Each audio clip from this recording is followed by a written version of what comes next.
ನಮಸ್ಕಾರ, ನೆಕ್ಸ್ಟ್ ನ್ಯೂಸ್ಗೆ ಸ್ವಾಗತ. ನಾನು ಪ್ರೀತಿಕಾ ಬಂಗೇರ.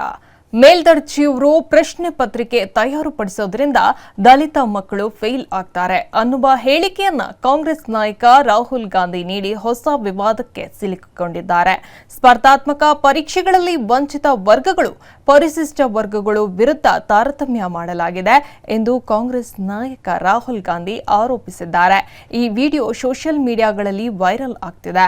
ಇದಕ್ಕೆ ರಾಹುಲ್ ಗಾಂಧಿ ಅಮೆರಿಕದಲ್ಲಿ ಕರಿಯರ ವಿರುದ್ಧ ಬಿಳಿಯರ ತಾರತಮ್ಯವನ್ನ ಎಕ್ಸ್ಪ್ಲೇನ್ ಒಂದನ್ನ ನೀಡಿದ್ದಾರೆ.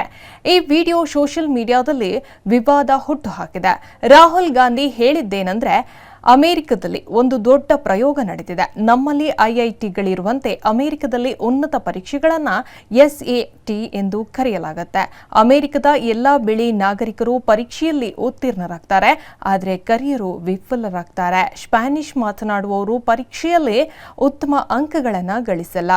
ಹೀಗೆಯೇ ಭಾರತದಲ್ಲಿ ಕೂಡ ಮೇಲ್ದರ್ಜೆಯವರು ಪ್ರಶ್ನೆ ಪತ್ರಿಕೆ ತಯಾರುಪಡಿಸೋದ್ರಿಂದ ದಲಿತರು ಪಾಸ್ ಆಗಲ್ಲ ಎಂದು ಹೋಲಿಸಿ ಮಾತನಾಡಿದ್ದಾರೆ. ಹೆಚ್ಚಿನ ಅಪ್ಡೇಟ್ಗಾಗಿ ನೋಡ್ತಾ ಇರಿ ನೆಕ್ಸ್ಟ್ ನ್ಯೂಸ್ ಕನ್ನಡ. ವಂದನೆಗಳು.